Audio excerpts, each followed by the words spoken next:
Bismillahirrahmanirrahim. Assalamualaikum warahmatullahi wabarakatuh. Alhamdulillahirabbil alamin. Wa bihi nasta'in ala umuri dunya waddin. Wassalatu wassalamu ala asrofil anbiya'i wal mursalin. Rasanya tadi kurang jelas ya karena saya Nabiyyina terlambat. Muhammadin wa ala alihi wa sahbihi wa man walah. Tentang ini Wa man tabi'ahum bi ihsan ila yaumil qiyamah. Wa sallama tasliman katsira. Amma ba'd. Peserta kajian kamusa yang dirahmati Allah Subhanahu wa taala, di sore ini kita akan melanjutkan bahasan dari kitab Al-Jami' fi Ahkam wa Adabis Sibyan, ataupun kumpulan pembahasan yang berkaitan dengan hukum-hukum dan adab dalam mendidik anak. Di mana untuk pertemuan kita kali ini kita menginjak pada pasal yang keempat ya, dari bab yang pertama. Dan pasal keempat ini berkait dengan pasal kelima dan pasal keenam, yaitu tentang kisah orang yang dengan terpaksa menjual kitabnya karena menafkahi keluarga. Pada pasal kelima, kisah tentang keadaan orang yang terhalangi untuk menambah ilmu karena mencari nafkah untuk keluarga. Dan pasal yang keenam, kisah tentang orang yang mendahulukan mencari ilmu daripada mengurus anak-anaknya ataupun nafkahnya. Ya, setelah pada 3 bab pertama atau 3 pasal pertama, yaitu masalah keutamaan mendidik anak dan bersabar di dalamnya, kemudian hak anak ya, pada pasal kedua dan pasal ketiga, di mana hak anak itu pada pasal kedua disebutkan adalah mereka berhak untuk mendapatkan pengajaran ilmu, demikian pula adab. Pada pasal yang ketiga itu adalah semangat orang tua dan pendidik anak dan pendidik dalam menuntut ilmu, termasuk hak dari anak-anak dan murid-muridnya ya. Otomatis ya, pada saat melaksanakan tanggung jawab tersebut ya, yaitu untuk mendidik anaknya itu, kita tahu bahwa orang tua itu juga punya tanggung jawab sisi lain ya, yaitu berkaitan dengan memberi nafkah ya. Secara khusus adalah bapak ataupun ayah ya. Sehingga dalam perkara ini ya, itu ada 3 potret ya, ataupun 3 contoh tentang bagaimana mereka mensikapi ya, bagaimana mensikapi untuk tetap menunaikan tanggung jawab tersebut ya, tentunya dengan menambah ilmu agar supaya dia bisa diajarkan kepada keluarganya, secara khusus adalah anak-anaknya. Tapi kan juga dimaklumi bahwa orang tua dalam ini adalah ayah, itu punya tanggung jawab untuk menafkahi gitu loh. Dan ini kalau tidak paham dalam perkara seperti ini, nanti mesti akan timpang satu dengan yang lainnya gitu loh.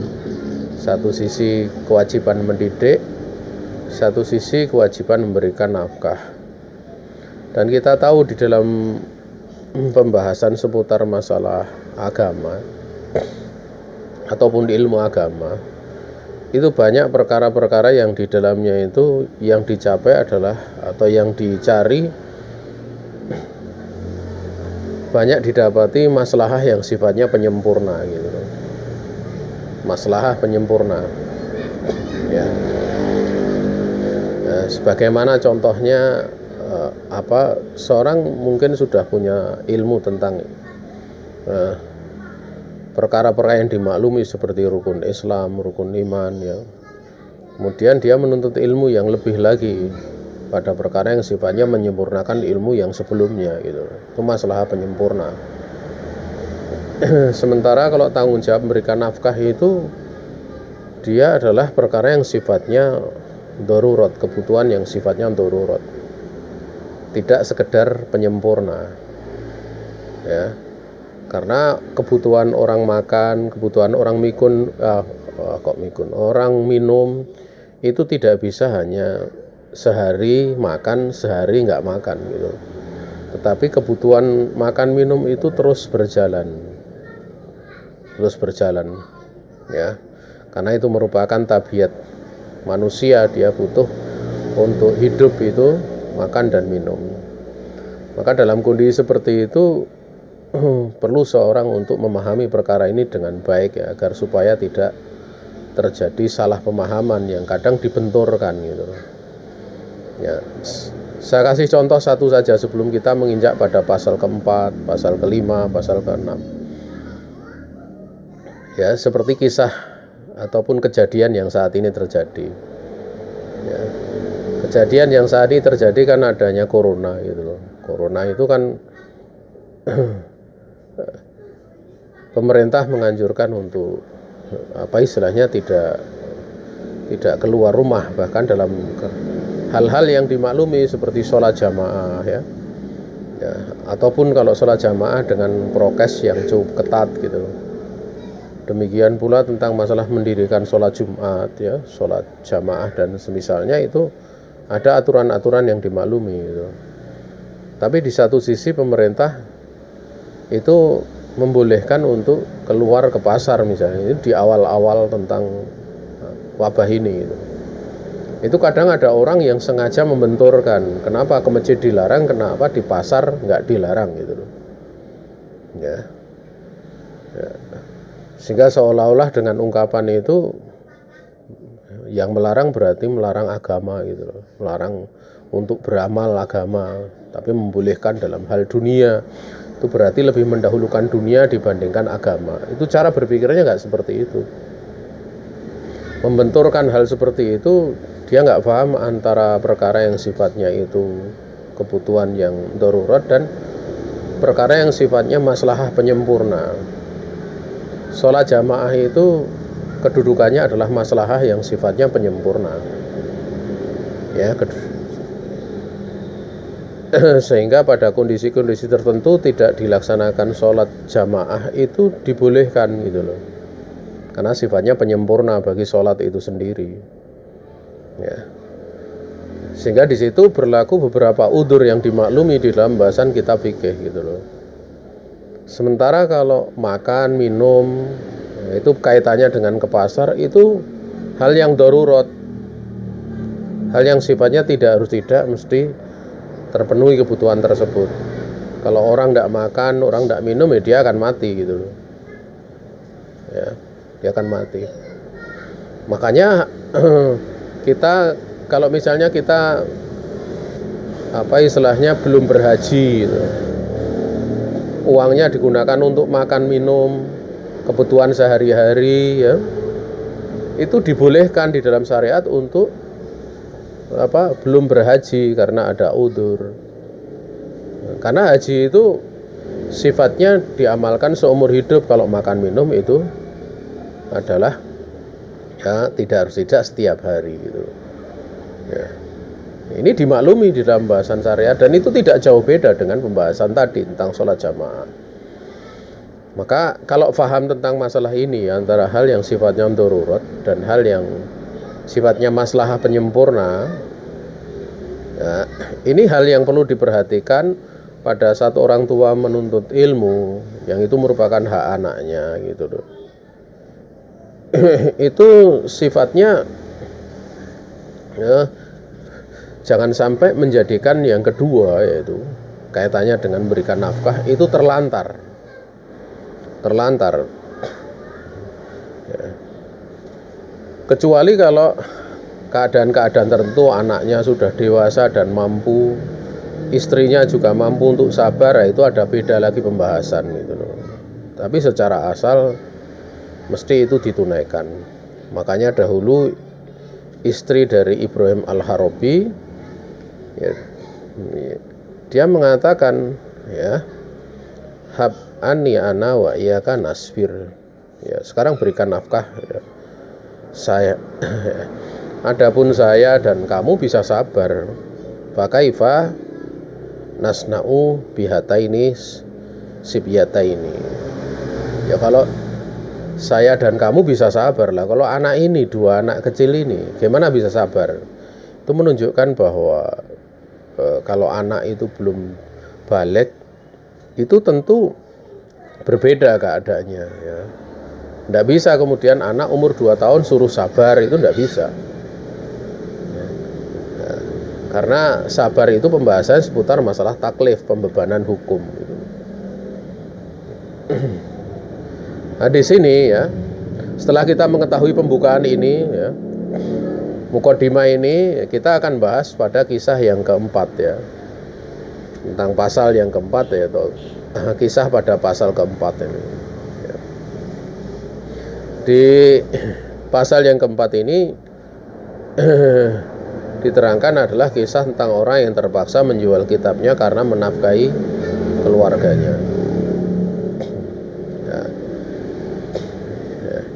Ini menunjukkan bahwa di dalam kisah ini adalah orang yang benar, seorang ulama yang benar-benar memperhatikan bagaimana dia supaya bisa menuntut ilmu. Namun pada satu kondisi sampai kekurangan rezeki atau sampai disempitkan rezekinya sebagai ujian. Nah, dan ini ada kisah yang sangat berharga ya. Disebutkan di dalam ya kitab ini ya, di mana nukilannya dalam Tarikh Baghdad dan Tabaqatul Hanabilah. Qala Ahmad bin Sulaiman Al-Qati'i ya, adiktu idaqatan famadaitu ila Ibrahim Al-Harabi li abuthahu ma ana fi faqala li la yadik sadruk fa inna Allah ta'ala min wara'il ma'unah fa ini adiktu marratan hatta intaha amri fil idaqah ila an adima iyali kutahum faqalat li az-zawjah hab anni anna wa iyyaka nasbir fa kaifa nasna'u bihataini sibyataini fa hati syai'an min kutubik hatta nabiyahu au narhanahu. Ini di bagian awal dulu ya. Berkata Sulaiman Al-Qati'i rahimahullah ta'ala ya, itu beliau mengadukan kepada salah satu guru beliau ya. Beliau berkata seperti ini, saya benar-benar terdesak, aku benar-benar terdesak ya. Kemudian aku datangi Ibrahim Al-Harabi ya, untuk aku keluhkan apa yang aku alami, aku ceritakan kesulitan yang aku alami. Maka beliau pun menghibur diriku, berkata kepadaku, kamu tidak perlu kamu sesak dada ya, tidak perlu untuk kamu itu sesak dada, atau janganlah kamu merasa sempit di dada ya, karena di belakang hal seperti ini itu pasti akan ada pertolongan Allah Subhanahu wa ta'ala ya. Dan nasihat ini adalah nasihat yang bagus ya. Kenapa? Karena diterangkan oleh Allah, inna ma'al usri yusra. Ya. Itu ayat yang menyebutkan inna ma'al usri yusra, sesungguhnya bersama dengan kesulitan itu ada kemudahan. Ya, di situ diterangkan oleh para ulama, lafadz al-usr itu kesulitan itu dengan alif lam. Ya, alif lam itu menunjukkan bahwa kesulitan itu kesulitan yang tertentu.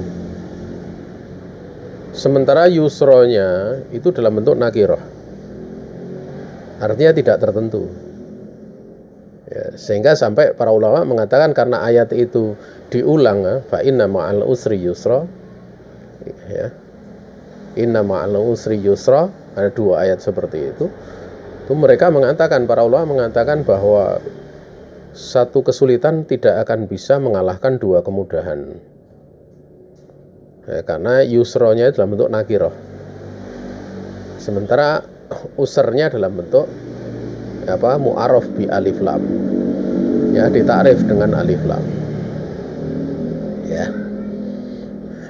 Ini dalam satu sisi. Sisi yang lain itu bahwa kesulitan itu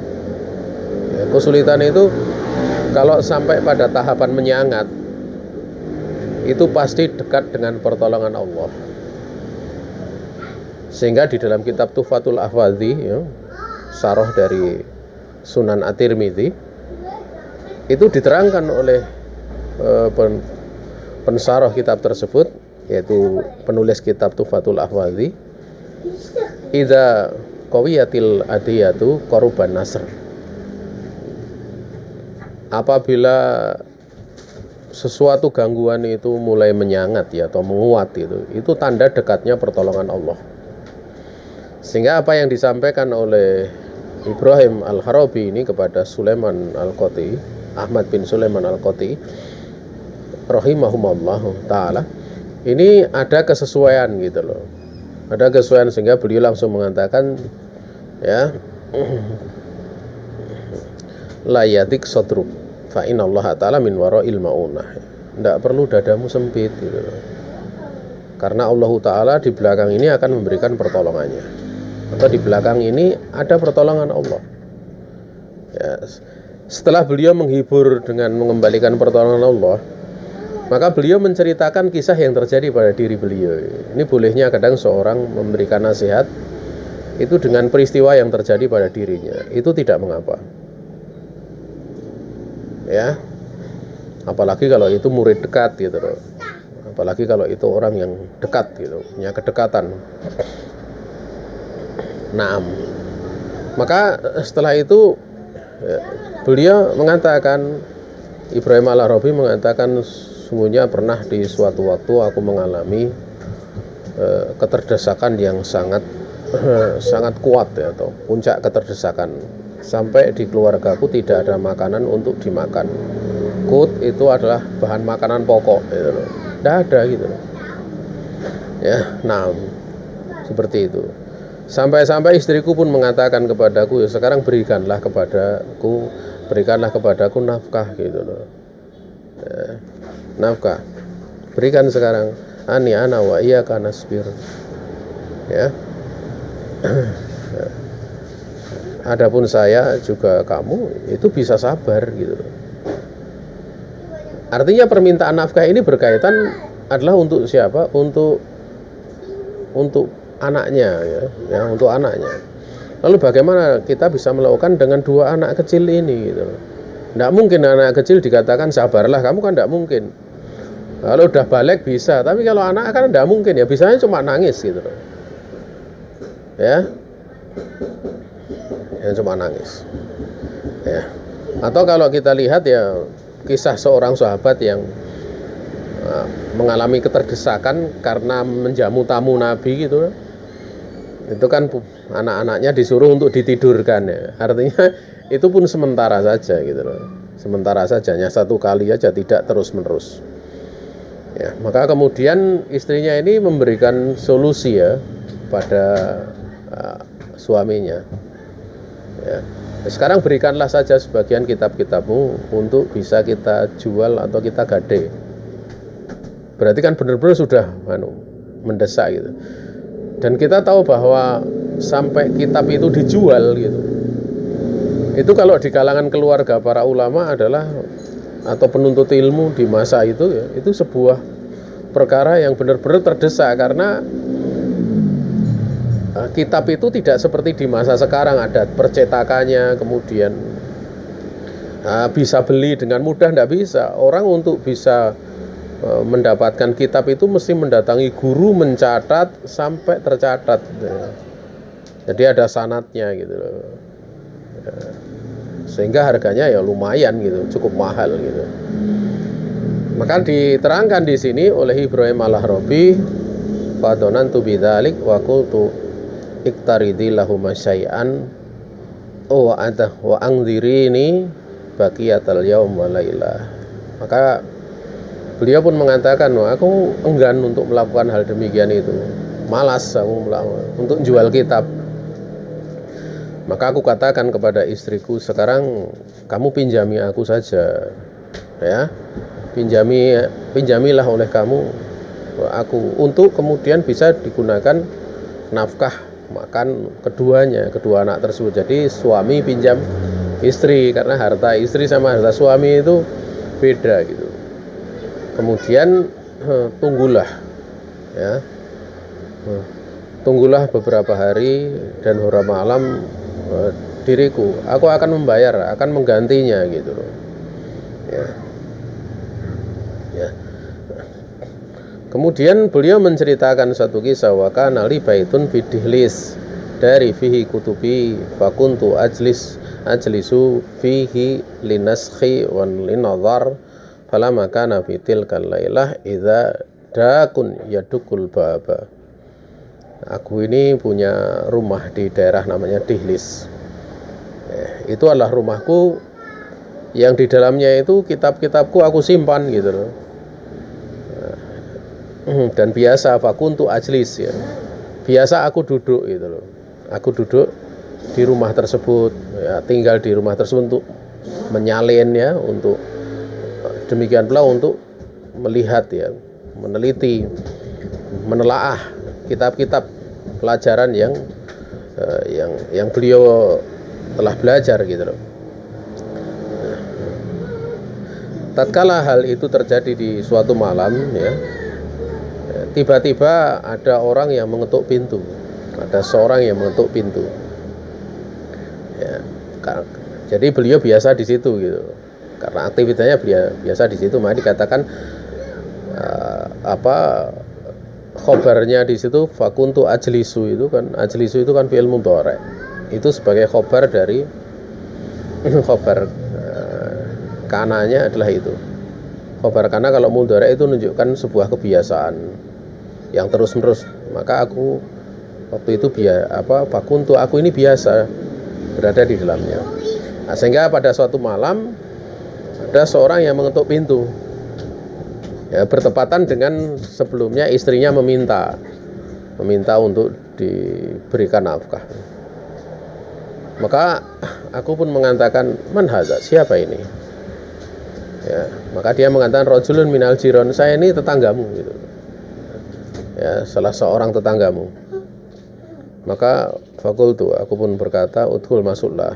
Faqala adfi'i as-siraja hatta adkhulah. Tatkala aku katakan masuk, dia kemudian mengatakan matikan dulu lampu tersebut baru aku masuk. Jadi dia nggak mau, ingin diketahui itu, ya. Nah kemudian lampu itu pun kututupi ya, dengan sesuatu. Kemudian aku katakan serah masuklah gitu. Setelah itu pada khola wataraka ila janibi sayyan wang sorofa fakasaftu an sirat anisirat wa nadartu fa idza mindilun lahu qimatun wa fihi anwa'un minat ta'am. Nah, dia masuk. Begitu masuk itu dia langsung meninggalkan sesuatu di sampingku, sesuatu kemudian langsung pergi gitu. Nggak ngajak ngomong, langsung dikasih gitu loh. Ya. Nah. Kemudian aku buka lampu itu, tutupan lampu aku buka. Dan aku lihat ada bukan ya kayak sapu tangan tapi besar gitu loh, mindil gitu loh, sapu tangan. Karena di situ ada sapu tangan ya, lahu qimatun ya.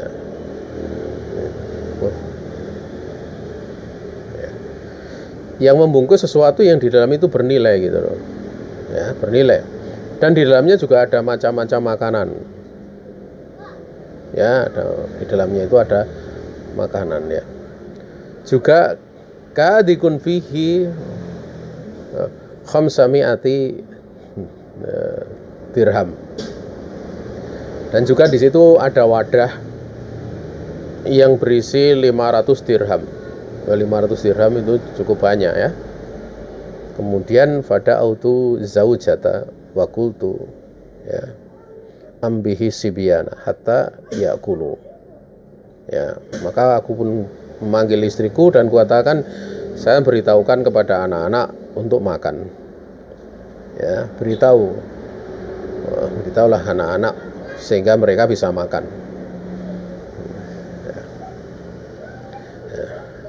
Maka paginya beliau katakan, ini kalau dibaca agak panjang ya, tapi hampir selesai, tidak apa sampai selesai ya. Wala makana minal godati qadaina tainan kana alaina mintil kadarohim. Di pagi harinya aku bayar hutang kami dengan dirham itu. Jadi selain di satu sisi itu istrinya minta, dia juga punya hutang gitu. Dan hutang itu beberapa kemungkinan, apakah sebenarnya hutang itu dari istrinya tersebut atau hutang kepada yang lain. Jelas hutang tersebut dibayar gitu ya, dengan dirham itu gitu loh. Dan waktu itu bersamaan dengan wakana wakta maji'il haji min Khurasan, dan waktu itu bersamaan dengan musim kedatangan jamaah haji dari Khurasan ya. Fajalastu ala babi min ghaditil kalailah. Di saat aku ini sedang duduk di dekat pintu ya, pada pagi harinya ya, dari malam tersebut itu datang seorang yang berpenampilan indah ya. Faida jamalun yaqutu jamalaini alaihima himlani wirqa wa huwa yas'alu an manzili al-harabi fantaha ilaya faqultu ana Ibrahim fahabta al-himlaini wa qala hadzani al-himlani anfadhahuma laka rajulun min Khurasan. Faqultu man huwa qad istahlafani an la aqula man huwa ya. Ternyata waktu itu dikala aku sedang duduk di dekat pintu ya, pintu rumah pada pagi harinya, itu datang seorang yang berpenampilan indah sedang menuntun 2 ekor unta, yaitu yaqudu jamala ini ya, 2 ekor unta, yang mana pada 2 ekor unta itu membawa 2 muatan gitu. Di atasnya ada 2 pikulan muatan yang berisi uang ya, uang. Kemudian dia menanyakan tentang rumahku, yaitu Al-Harabi ya. Dia berhenti tepat di depanku. Kemudian aku pun berkata, ya saya Ibrahim, maksudnya Ibrahim Al-Harabi. Biasa kalau orang mau mampir bertamu ya, bawaannya di atas itu untuk diturunkan. Dia mengatakan turunkanlah 2 bawaan di atas kendaraan itu. Nah, kemudian orang yang membawa 2 kendaraan itu mengatakan gitu loh ya, mengatakan bahwa 2 muatan ini adalah berasal dari seseorang yang berasal dari Khurasan ya, yang mana dia telah memberikan 2 pikulan ini, 2 muatan ini untuk kamu gitu loh. Dia berikan 2 pikulan itu untuk kamu. Maka aku pun bertanya, siapa dia, lelaki dari Khurasan itu? Maka dia kemudian mengatakan benar-benar dia telah meminta aku untuk bersumpah untuk tidak mengatakan siapa dia. Jadi memberi harta yang cukup banyak, tetapi dia tidak ingin diketahui gitu loh. Tidak ingin diketahui.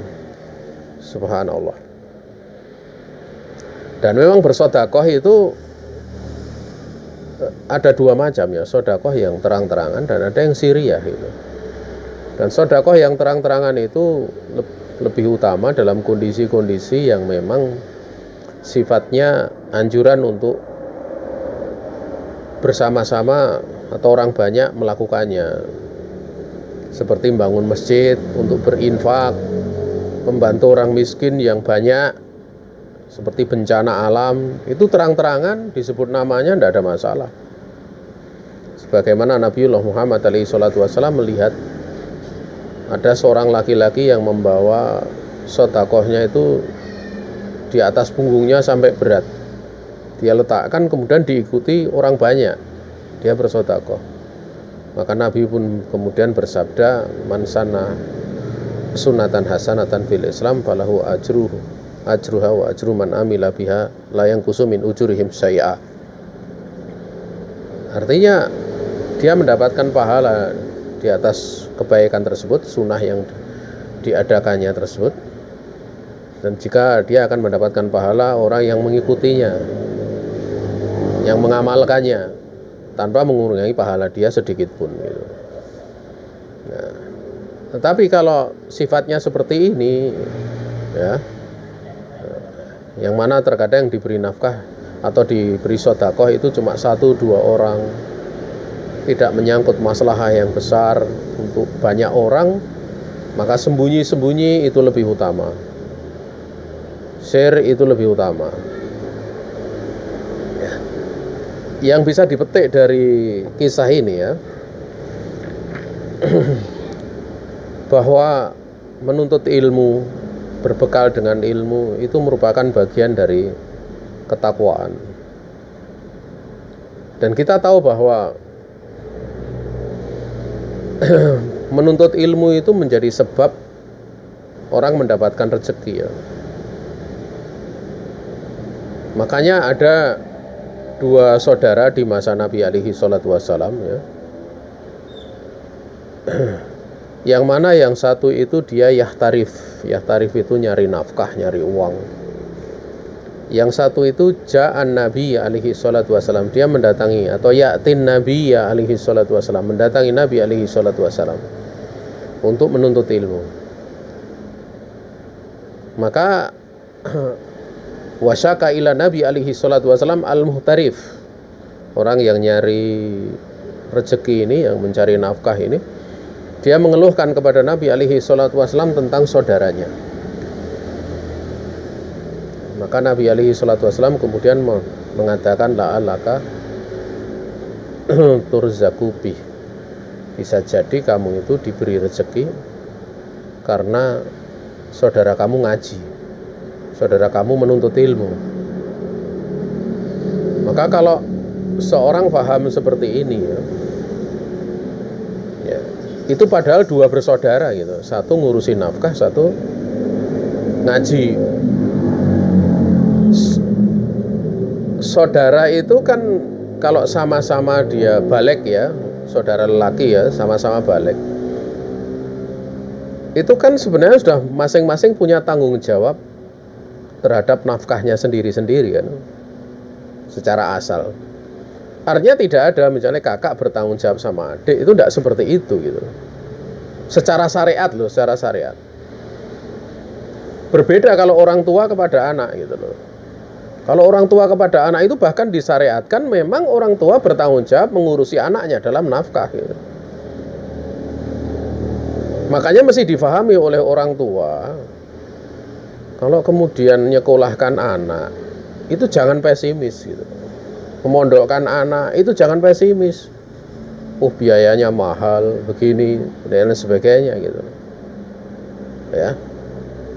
Dalam kondisi 2 saudara saja yang tidak ada kaitannya tanggung jawab dalam pembahasan syariat gitu loh, memang menjadi kewajiban yang melazimi, bukan dalam kondisi-kondisi tertentu. Itu tidak ada. Itu saja dijadikan sebab rezeki itu akan diberi tatkala dia ngurusi saudaranya yang ngaji gitu loh. Apalagi kalau orang tua gitu loh. Kalau orang tua, karena orang tua itu memang disyariatkan ya untuk mengurus nafkah keluarganya.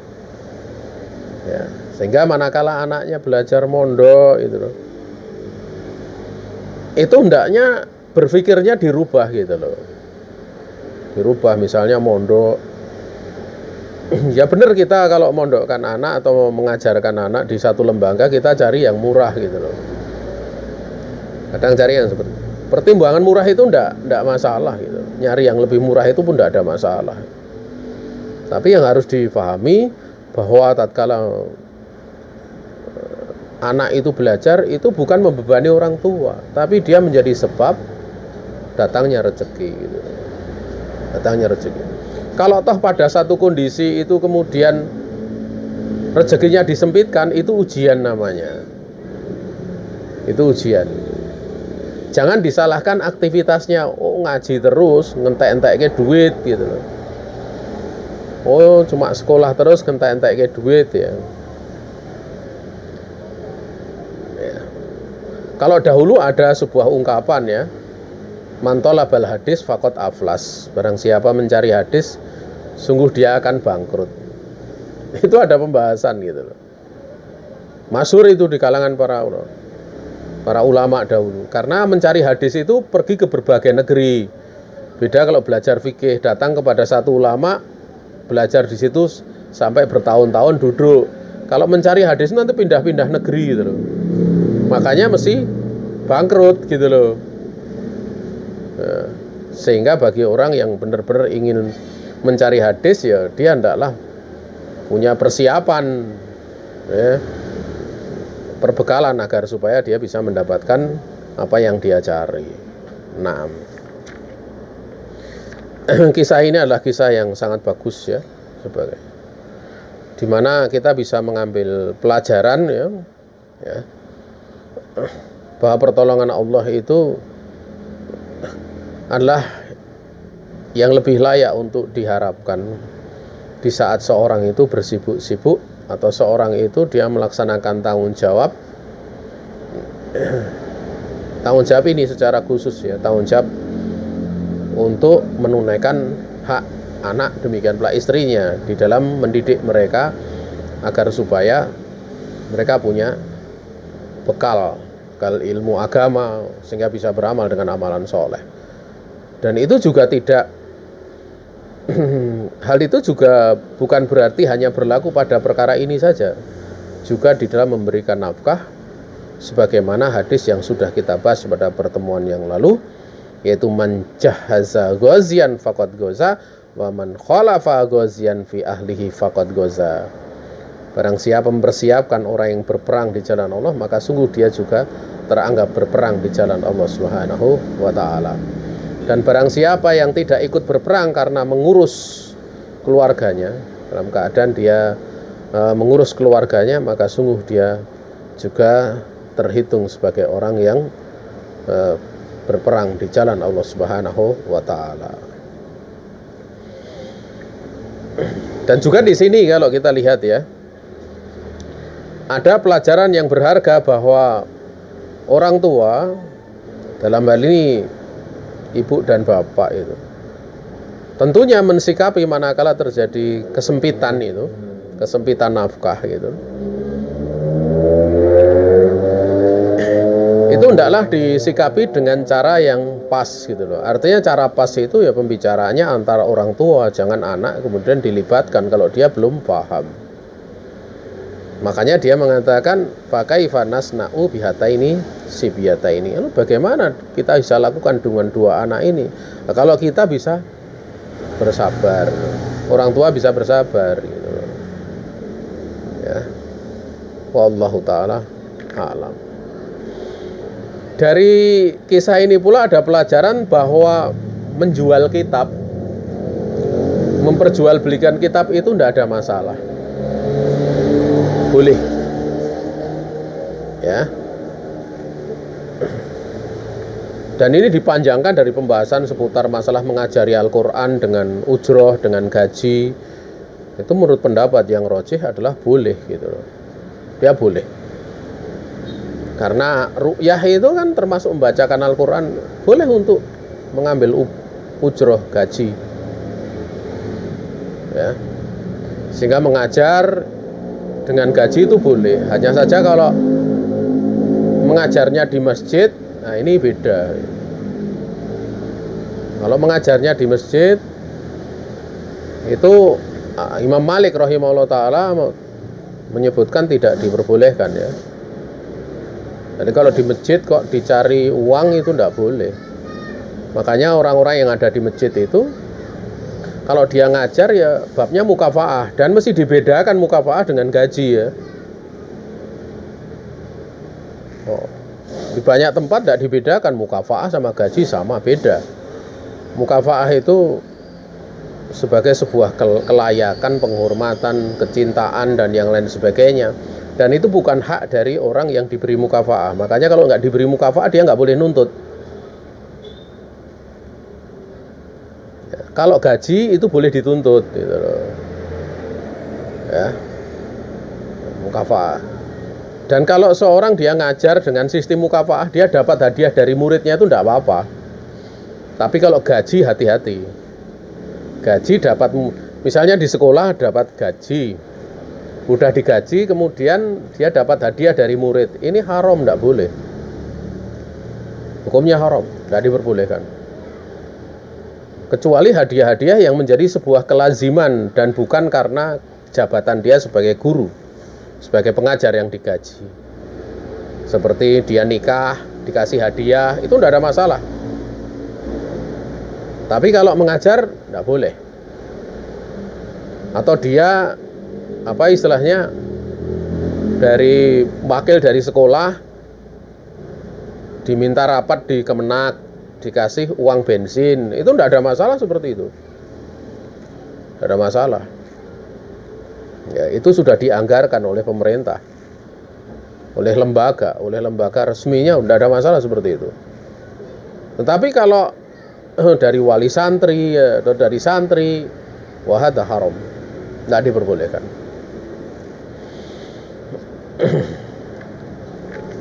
Nah, dan nanti ada pembahasan tersendiri masalah tersebut ya. Kemudian jamaah yang dirahmati Allah Subhanahu wa taala, pelajaran yang sangat berharga lagi adalah tentang sedekah secara sembunyi-sembunyi. Ya, secara sembunyi-sembunyi. Dan ini ahwal dari salaf ya, para pendahulu kita ini luar biasa ya. Sampai bersedekah pun tidak ingin diketahui. Ya, tidak ingin diketahui. Dan di masa sekarang masih ada orang-orang yang seperti ini ya. Ya. Sampai saya pernah ketemu dengan seseorang, dan saya yakin beliau yang bersedekah itu. Ya. Orang ini kalau sedekah nggak main-main itu. Kalau berinfak pada pribadi-pribadi tertentu nilainya nggak cuma 1-2 juta, kadang puluhan juta. Bahkan pernah yang saya ketahui itu ada sekitar hampir 90 juta. Ya.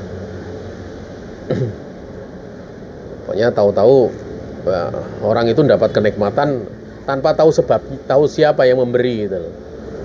Dan kami punya dugaan orang tersebut gitu. Pada waktu dipancing-pancing dia mengalihkan perhatian, terus mengalihkan. Kalau dia cerita tentang membantu sebuah lembaga, itu dia nggak pernah cerita dirinya, tapi cerita ada loh seseorang itu yang demikian gitu loh.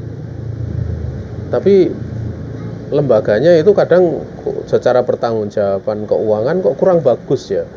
Padahal nilai yang dibantukan ya cukup besar. Ini gimana tante? Ya, dia nggak pernah cerita saya dan lain sebagainya. Ya. Sampai pernah membangun sebuah masjid ya. Saya waktu itu bertanya sama takmirnya. Takmirnya bantu masjid itu, sama takmirnya bilang ya yang bangun orang ini gitu. Tapi dia udah nggak bisa ngelak waktu itu. Ya. Yang bangun ya orang ini gitu. Dia cuma diam aja, nggak nanggapi. Setelah itu berjalan dengan saya beriringan juga nggak pernah ngomong masalah itu. Ya kadang ada orang yang seperti itu. Ya. Ya, subhanallah. Mudah-mudahan Allah Subhanahu wa taala merahmati dan menjaga keistiqomahannya. Saudaraku kaum muslimin yang dirahmati Allah Subhanahu wa taala, ini kisah yang pertama ya. Artinya ini pada pasal yang ke-6 ya. Pasal yang ke-4 bukan pasal namanya. Ya, dan ini enggak boleh terpisah ya nanti. Artinya pasal ke-4 ini kalian kalau belajar ya jangan sampai terpisah, nanti hanya pasal ke-5, pasal ke-6 tahu-tahu kesimpulan gitu. Enggak seperti itu. Karena ini berangkai. Ya, berangkai. Kemudian pada pasal yang ke-5 itu kisah tentang orang yang terhalangi untuk menambah ilmu karena mencari nafkah untuk keluarga. Ingat ya, pada pasal ke-4, 5, 6 itu satu rangkaian nanti sampai kesimpulan. Kalau terhenti terhenti hanya pada pasal keempat saja atau pasal kelima saja atau pasal keenam saja tanpa ada kesimpulan, bisa bingung gitu loh. Bisa bingung. Makanya kadang orang iki piye yo ngajine piye yo aku duwe anak ngene. Misalnya bingung karena belum tahu tentang masalah bisa ini. Sehingga di dalam melaksanakan apa yang menjadi tanggung jawab itu di mana keadaan orang tua kan beda-beda gitu. Ada keadaan orang tua yang dia masih tinggal di rumah mertua indah gitu lah. Yang mana makanan, nafkah dan yang lain sebagainya, kehidupan sehari-hari ditanggung oleh bapak ibunya. Ya dia ngaji berulang kali udah ada masalah. Tapi kan ada yang keadaannya tidak seperti itu gitu. Ada yang keadaannya punya kos-kosan sehingga setiap bulan dapat uang kontrakan atau kos-kosannya, sehingga walaupun dia mau ngapa-ngapain tidak ada masalah. Sebagaimana kebanyakan orang yang tukang mancing itu, orang-orang yang tukang mancing itu rata-rata kan kadang kita heran kok dari pagi sampai malam mancing ya, dia punya kos-kosan gitu ya. Ya kalau dia mau ngaji terus itu lebih bagusnya ngaji bukan mancing gitu. Maka mesti difahami tentang masalah ini. Maka pada pasal kelima itu kita akan baca beberapa saja. Dari Abdullah Ibni Amr radhiyallahu ta'ala anhuma qala Rasulullah alaihi salatu wasallam kafa bil mar'i isman an yudayya man yakutu. Dari Abdullah bin Amr radhiyallahu ta'ala anhuma, dia berkata Rasulullah alaihi salatu wasallam telah bersabda, cukup seseorang itu dikatakan berbuat dosa ya apabila dia menyia-nyiakan orang yang mesti dia beri makanan, beri nafkah ya, mesti dia nafkahi ya, menyia-nyiakan. Yang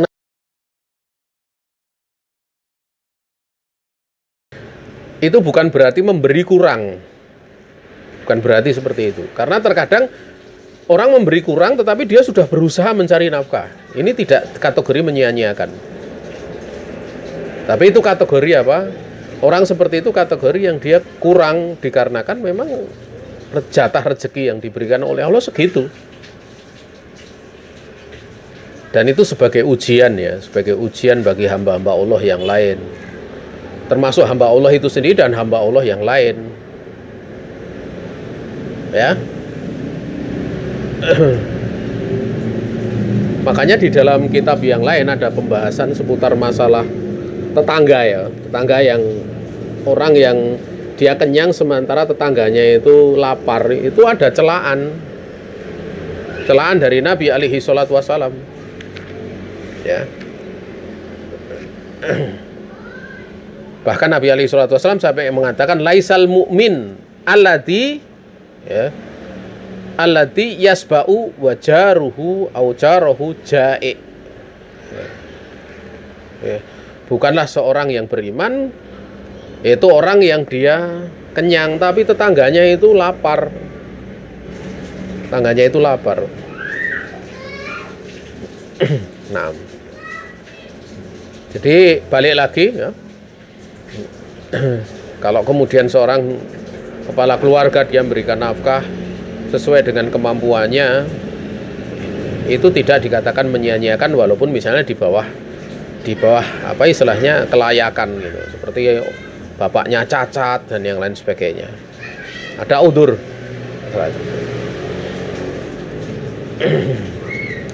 Ini yang pertama. Kemudian juga ya, dari Umar Ibnul Khattab radhiyallahu ta'ala anhu, beliau mengatakan tafaqqahu qabla an tusawwadu. Umar bin Khattab radhiyallahu ta'ala anhu, beliau mengatakan ya, pelajarilah ilmu agama. Fahamilah ilmu agama sebelum kamu itu terhitamkan. Maksudnya terhitamkan itu sebelum kamu itu menikah. Ya.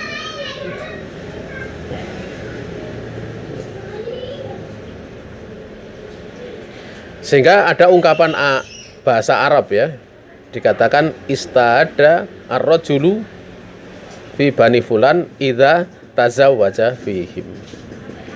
Dikatakan seorang laki-laki telah istada, menjadi hitam, menghitam. Ya, manakah pada bani fulan, tatkala dia sudah menikah di tengah bani tersebut. Ya. Maksudnya dikatakan hitam itu ya karena dia akan menanggung banyak urusan sebagai sebuah gambaran saja. Ya. Di tempat yang lain ya, yaitu pada kitab Al-Jami' lil Khatib ya, itu ada perkataan dari Sufyan Ats-Tsauri rahimahullah taala, idza tazawaja ar-rajul raqibal bahra fa idza wulida lahu kusirabih.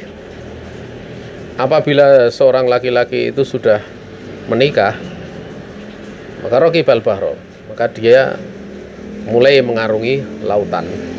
Yang namanya lautan itu kan mesti ngarunginya kan harus berenang. Ya kalau sudah punya kapal penak gitu loh. Artinya sudah punya nafkah yang tetap dan yang sebagainya, sudah mulai punya kapal gitu loh. Tapi kalau masih ya berenang gitu, renang masih menjaga anak dan istrinya. Itulah gambarannya. Apabila terlahir darinya ya, seorang anak, maka sungguh dia telah terkalahkan, kusiro, terpatahkan. Makanya kenapa pada waktu muda rajin sedekah, kemudian menjadi kurang sedekahnya. Makanya dikatakan al-walad itu dikatakan adalah mabkholun. Anak itu sumber kebakilan. Juga beberapa perkataan yang lain, tapi salah satunya adalah itu. Sebenarnya pembahasan itu bukanlah menunjukkan bahwa orang menjadi bakil karena punya anak, bukan. Tetapi karena alokasi dari uang yang dia punya, harta yang dia punya itu menjadi berbeda gitu loh, dibandingkan sebelum dia menikah. Wallahu ta'ala alam. Untuk yang pasal ke-5 ini ya, ini adalah nasihat para ulama ya, nasihat para ulama ya, para salaf ya, yang berkaitan dengan penunaian istilahnya nafkah. Itu kalau dikaitkan dengan penunaian kaitannya hak untuk anak istri diajari, ini tentu akan lebih memberatkan lagi kan. Sehingga ada nasihat-nasihat seperti ini. Nasihat seperti ini bukanlah nasihat yang arahnya adalah untuk orang itu tidak menikah.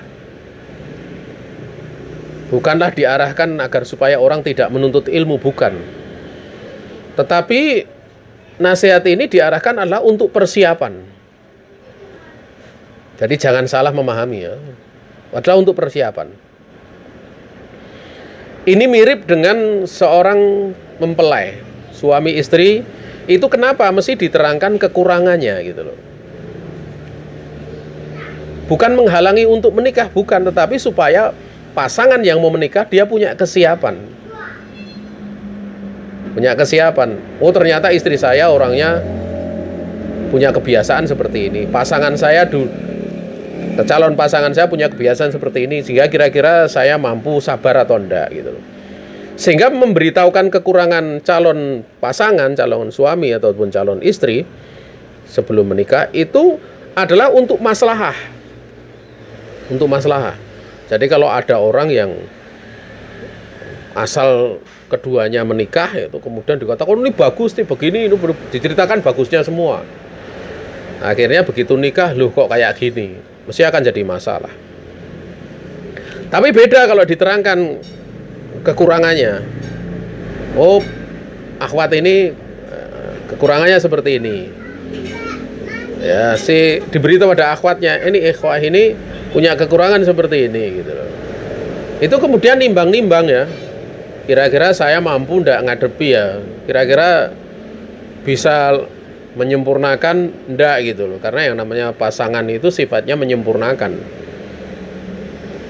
Kadang kalau orang sudah punya keutamaan, pengen cari keutamaan semisal dia gitu, itu kadang malah yang hasilnya bukan bagus kadang. Kadang hasilnya nggak bagus ya.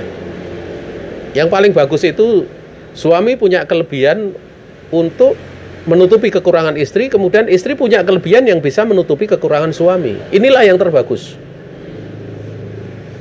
Sebagaimana kalau kita lihat Jack itu ya, Jack itu Jack, ada Jack lanang, Jack wedok gitu, laki-laki, perempuan, itu mencukupi. Kalau lanang semua lucu nanti, nggak akan nyambung ya. Wahakada ya, jadi saling melengkapi, itu makanya dikatakan pasangan namanya, zauj. Jadi bukan memberitahukan kekurangan, kejelekan dalam rangka untuk mencela, bukan, tetapi adalah untuk maslahah. Sehingga nasihat-nasihat seperti ini adalah untuk persiapan ya. Kalau kamu mau nikah ya, ini tanggung jawabnya demikian dan kamu mesti persiapan. Alangkah bagusnya kalau sebelum menikah sudah punya persiapan. Misalnya menuntut ilmu, dia sudah punya bekal ilmu sehingga nanti tinggal menambah saja. Tidak perlu mengawali, karena kalau mengawali tambah repot gitu loh. Ya, nah.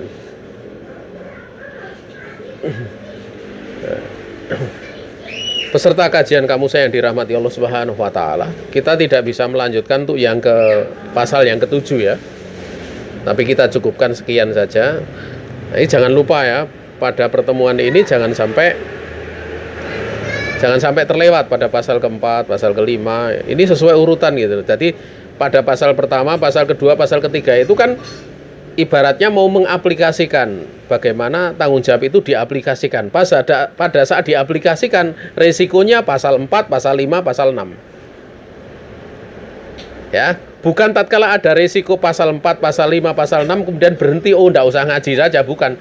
Tapi bagaimana mensikapi dengan benar. Ini yang diinginkan dengan penyebutan pasal ke-4, pasal ke-5, dan pasal ke-6. Ini saja yang bisa disampaikan. Kalau ada pertanyaan kami persilahkan.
Cukup, insya Allah. Oh. Ada enggak kira-kira?